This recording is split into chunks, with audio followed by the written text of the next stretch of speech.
Hi guys, Sleepy Reader here.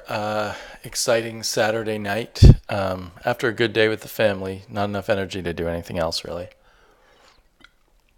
Here to share with you some thoughts on the comic books I've been reading this past week, which includes Batman 10, Silk Spectre #1, Before Watchmen, Fantastic Four, number 607. Been a lot of Fantastic Fours lately. The Massive by Brian Wood and Kristen Donaldson. And Planetoid. Also, so 3 #1s here.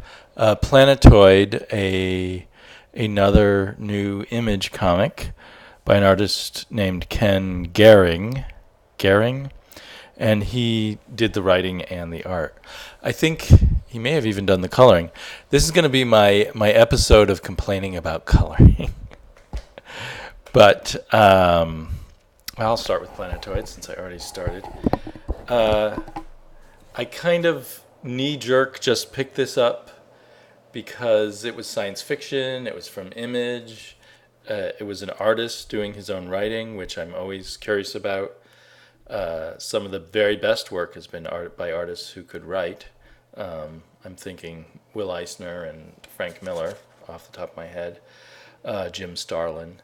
But so I picked this up without looking at it too closely, and in the end I was just kind of on it. It's funny, Poet Skinny did a great review of it, and everything he said about it, I agreed with him. But then he said he was going to excited to pick up the next issue. But I'm not excited to pick up the next issue. It was very predictable. It was all the kind of science fiction comic book kind of elements you've seen before, done okay. No, as Poet Skinny said, no twists on it or anything. The art's pretty good, but nothing that like got my blood running or anything. And I kind of had the sense of the artist, since he's the writer, just drawing the things that he felt like drawing and then kind of building a story on that. I could be wrong. And I think he did his own coloring, and it's just too much gray and brown for me, not much else. It'll probably look better on your computer screen than it actually looks on the page, because the backlighting on a computer screen makes things a bit brighter and makes it easier to see. But even though it's a good deal for the money, it's nice and thick. There's a lot of pages, no ads. Very little happens. The story just begins to get going at the end. And I think Poet Skinny predicted that in the next issue he'll meet the female protagonist who he'll develop some kind of relationship with after having met the grandpa miner type. So, this would be a comic book I would read. I would continue reading if I didn't have a whole lot of other good stuff to read. So I don't think I'll be continuing it. Maybe if I hear lots of great reviews about issue 2, I'll go looking for it, or at some point it's not impossible that it will turn out to be a really great thing. But the first issue, there's not a whole lot. There's nothing new in the first issue, and there's not a whole lot to make me want to read the next issue. The Massive is another #1. This one from Dark Horse, another science fiction one. This is kind of a eco-catastrophe, end-of-the-world thing. But I really love that cover, including the way they did the logo across what I think is planet Earth, looking kind of blood red. And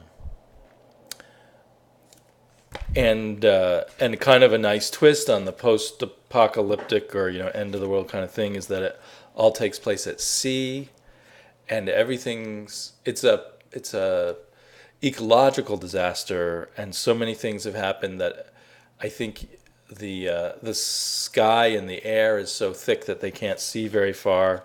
So it's ships trying to figure out where other ships are, and it's very intriguing in its essential setup.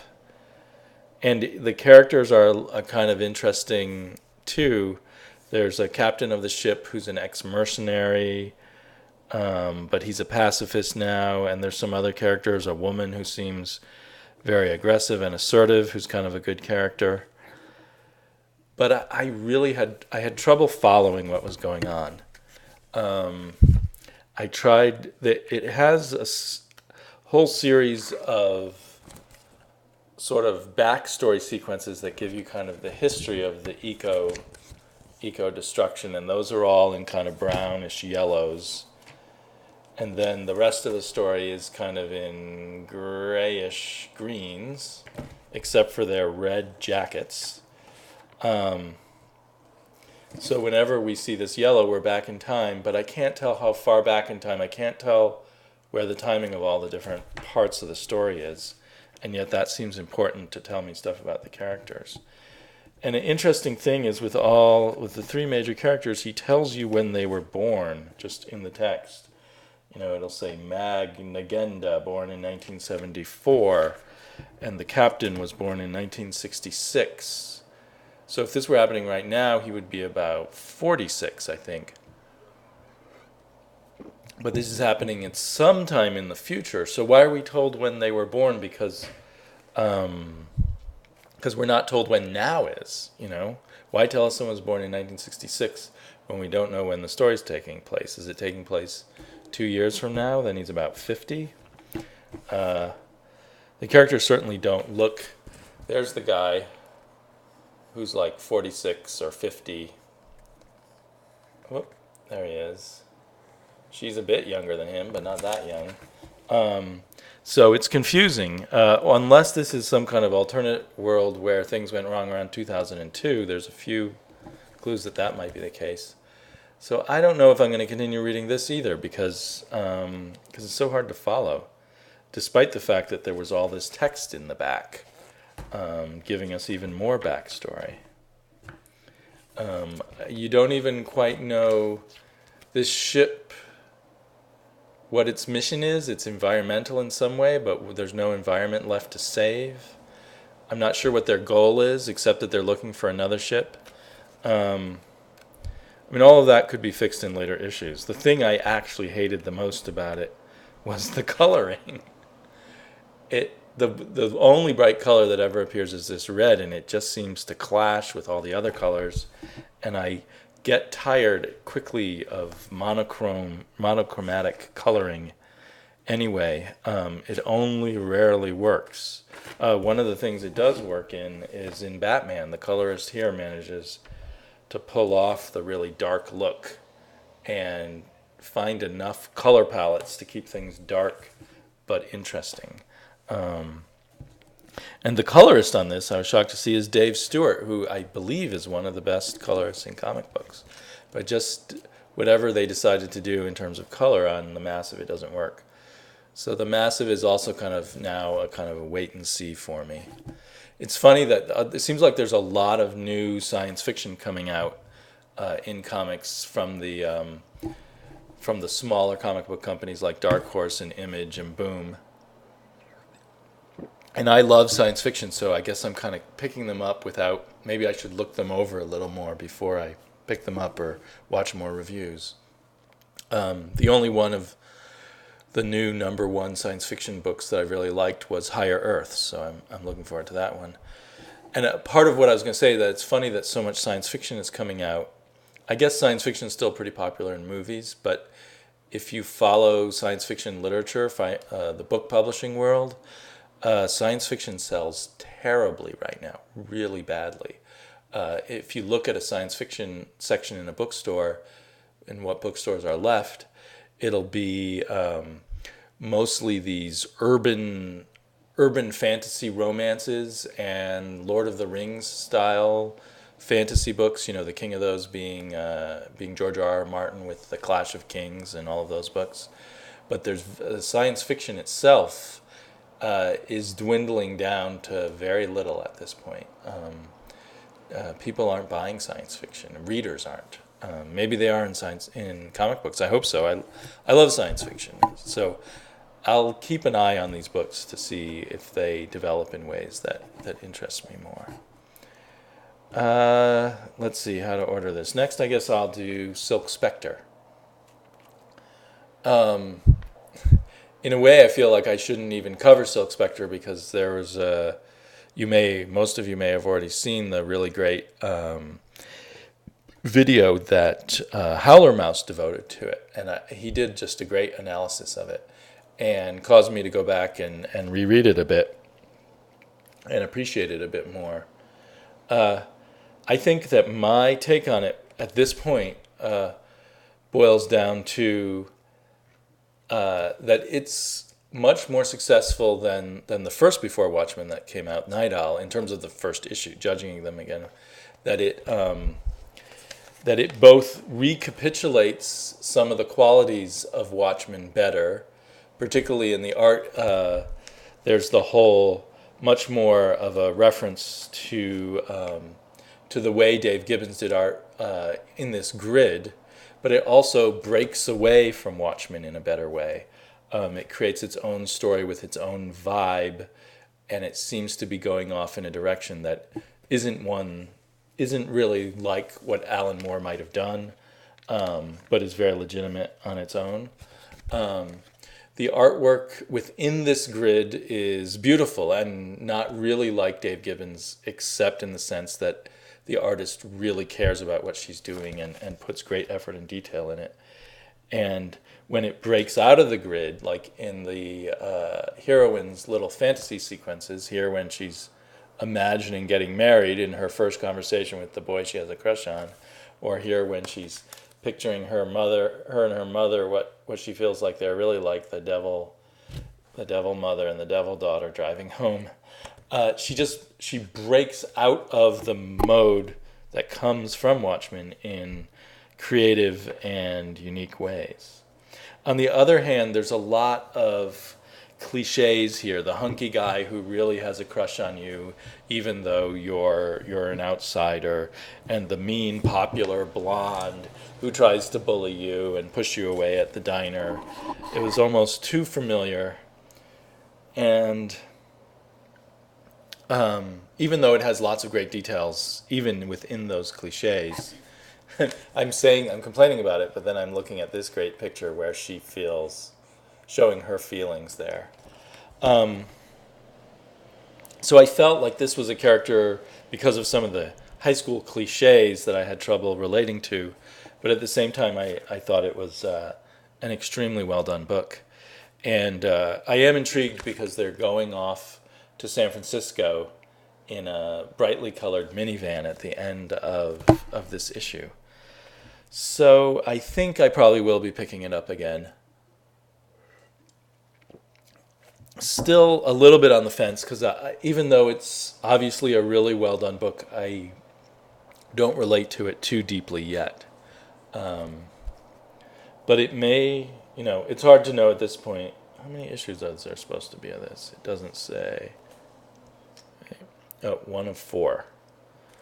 I need more light here.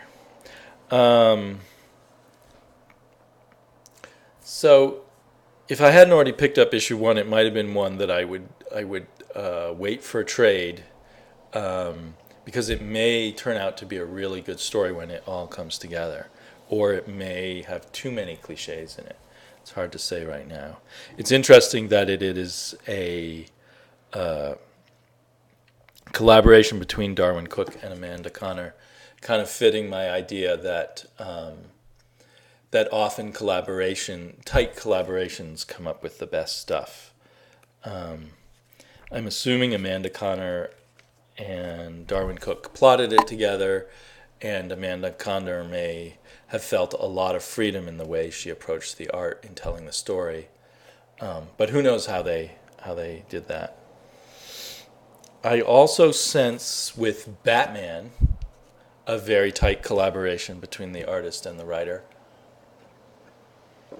And Batman 10 is the big surprise twist near the end of the issue that we don't want to give away to people who haven't already read it. So it makes it a little tricky to talk about. And I've heard mixed reactions to this twist. And my general feeling is I was a bit disappointed. The twist ups the ante and changes what everything's about all of a sudden in a very clever way, but it also makes the whole battle with the Court of the Owls a little less important seeming. And I kind of wanted to see Batman just methodically take down the Court of Owls after, coming back, making his big comeback in his battle with them, and in this series about them. Because it's been brilliant, the arc that Batman has gone through, and suddenly it seems like we jump out of that arc into something else. I think that something else may also be really good. And we may now, we're seeing, I suspect, the introduction of someone who for years is going to be, one of the major rogues in Batman's rogue gallery. So that's kind of exciting. And it suddenly made me think of, all of this started to make me think of the original sort of big Ra's al Ghul story, I think way back when, with Denny O'Neil and Neil Adams. That was so great. And I think this is kind of in that league. Kind of a deepening, a strengthening of the Batman mythos, and an adding something new to the Batman mythos. Different, so more akin to the whole Dennis O'Neil, Neil Adams run on Batman than something like Frank Miller that was more deconstructing it. Greg, as I said, the coloring does work for me. Greg Capullo's art is just amazing. If I had to parse it out, I would say that Capullo is becoming a comic book genius. I probably shouldn't go overboard, but I can't help but sort of compare him to the artwork of Will Eisner on the Spirit, and other kind of sort of dynamic, groundbreaking artists. I just think he's just so good. I'm sure Scott Snyder is inspiring him, but Scott Snyder is really lucky to have him on board. He doubles, I think, the quality of Scott Snyder's work. And I reread the last two issues before this, which are full of, brilliant artwork also. And the way I sort of see Scott Snyder at this point, now that I've only read his work in Batman, I guess I read a little bit of the Swamp Thing before I put it down and decided to wait on that, is a sort of combination of a horror writer and a mystery writer and a really tightly controlled kind of plot, and it's really done well and really exciting in this case. But it also feels like there's so little room to breathe in these stories that that I'm glad to have this Batman, but I don't want all my comic books to be like this. That's kind of a silly thing to say, but I guess I'm just thinking, most people think of Batman as the very best DC comic right now, and I have to agree in a lot of ways, and yet I still like Wonder Woman slightly more. But Wonder Woman and Batman are both brilliant. So it'll be interesting to see a few more issues down the road what is made of this big revelation, and exactly how well it's going to tie into the backstory about the fall of the House of Wayne, I think it's called, which is, the backstory is very, the back of the book story is very good. Well, this is confusing because that's American Vampire also at the back of the story, excuse me. The fall of the House of Wayne. And it's very good. I'm a little uneasy about how it's going to tie into the front of the book story, and whether it's gonna. Part of me is wondering how come this new revelation that has been revealed to us was never dug up by Batman, who's such a great detective, and is it going to change the whole significance of the death of his parents and what that did to him? And maybe I can talk about that in a few months after I won't feel like I'm spoiling the big reveal of Batman. If you're not reading Batman, get the back issues or get the recent hardcover that came out. Get that, and then pick up 7, 8, 9, and 10 that come after it, or maybe it's 8, 9, and 10 that come after it. This is so good. I mean, you don't want to be missing this. I think it'll be something that I want to buy when the whole series is collected, probably into a hardback. And it's definitely going to be one of the top, 4 or 5 Batman stories of all time. Or is that too big of a judgment to make? But it feels that way at the moment. And because I was so into it, and I was at Barnes & Noble the other day, and they're still on issue 9, I picked up these other Night of the Owls, just so I can extend the pleasure. I haven't read these yet, but I'm looking forward to that. And maybe if I enjoy them, I'll dig up some other Night of the Owls in the Bat family. And I guess the last book I'm reviewing here, if you can call these reviews, I don't really like to think of these as reviews as so much as just sharing whatever bits of thought I have, joining in on the conversation. I'm not a critic. You shouldn't take my opinions too seriously.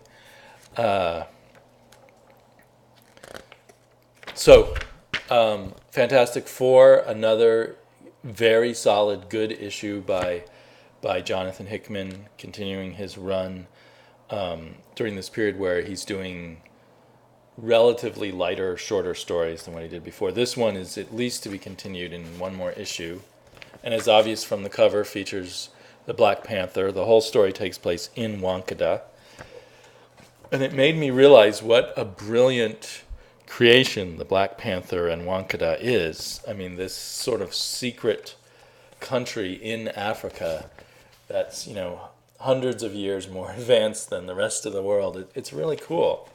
And Black Panther's done really well. There's a series of flashbacks to Egyptian times that is going to tie into the history of Wankada, and that's very cool.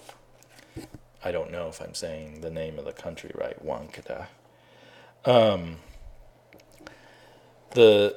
Much of the issue is, here's more of that flashback to Egypt. I like the way they did the art. Much of the issue is just conversation. There's a brief action scene that's done very well, but the whole thing is very entertaining. You feel like you're in really good hands, storytelling hands, and it's to be continued in the next issue, at least one more issue, and I'm really looking forward to it. Here's a cool thing they've got. I don't know if they've been doing this a lot recently, but Sue Richards is dressed up for a formal event in a suit, a 3-piece suit with a tie and a jacket, etc. And I just thought that was a cool touch. And look at these, these bad guys they're fighting. Cool Egyptian skeletons. Love that picture where Reed Richards is just squashing one of them with his stretchy arms and the bones are popping out. The artwork in this is very pleasing. It's kind of extremely solid, good Marvel-style superhero art. And I thought it was interesting to note that it's, I can't pronounce this guy's name, Giuseppe Camuncoli doing breakdowns and Carl Kessel doing finishes. And I don't think you see that so much anymore, where the inker has a much bigger contribution to what you're looking at. I remember seeing that a lot in the late 80s, the 80s and the late 70s, where the inkers played a more obvious role, and the pencilers did a rougher pencil. Maybe there's more of that than I know about right now, but my general impression from things I've read is that now the pencilers do a really smooth, polished finish, and the inkers have a lot less that they can express themselves on top of those pencils. Anyway, however it was done, it's really pleasing comic book art. It doesn't look like a book illustration. It looks like you're reading a comic book, and I really enjoyed that. So I give a huge thumbs up to this issue of Fantastic Four. And so far liking every Fantastic Four written by Jonathan Hickman that I've read, and still needing to go back and read his full run so far on the Fantastic Four. It's interesting, the color in here is also very pleasing. It seems to be done just right in this Fantastic Four, whereas and it's by Paul Mounts, and I think I've enjoyed his color in other superhero comics. In the Silk Spectre is also colored by Paul Mounts, but I find it too, again, it will look okay on your computer screen, but I find the color too heavy, and it's almost hard to see the detail in the artwork here. It's like a extra film of grayness has been laid over the artwork. And then I wondered, I think I've seen some artists' original artwork where they now do kind of a gray wash over their artwork, and that somehow guides the colorist to a certain extent. I don't know if this artwork had that, but it just feels like there's kind of a gray wash over it. So that's kind of my one complaint. Whoops, microphone. About the Amanda Kana art is it's a little too gray. There's lots of great variety of the color in there, but it's all under a gray palette. Oh, and that, complaining about color, it's too early to judge the Curse of the Crimson Corsair too much, but I hate the color in it, which is funny because it's drawn and colored by the colorist of the original Watchmen, John Higgins, and I loved the coloring in Watchmen, but he seems maybe to go with the Grim Mood to have pretty much colored it in gray, and that's just no fun to look at, in my opinion, after a while. And it's not like these are nighttime scenes or anything. The first 4 pages that we've seen of the Crimson Corsair take place at daytime at sea,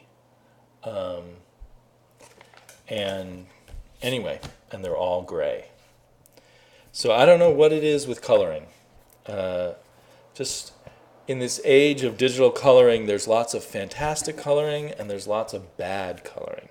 Comic books, before they were so digital, had a kind of consistent coloring that you could rely on, but it wasn't there wasn't a huge variety in it. So and you can understand often that it makes sense emotionally or where the story takes place that it should be all gray and brown, but you just get tired of looking at that after a while. Other colorists, when they're doing something dark and gray, should look at what the colorist in Batman's doing. I think his name, the credits are never where I expect them to be. Where are the credits? His name is something like FCO, Fico Placencia. Anyway, colorists, I'd love to know more about them now that they're so much more important. Back when I used to delve deep into comic book art, the role of colorist was much different. I used to read up about it and read endless interviews with artists, and I felt I understood how the roles of the inkers and the pencilists and the colorists, but now there's a different relationship. I'm guessing I have rambled on once again. Whoa, 39 minutes, way longer than I planned to. But I don't think I have time to re-record this. So for those of you who made it to the end, thank you very much. I really appreciate any regular viewers I have, or subscribers, or casual viewers who are just into, participating in this comic book conversation.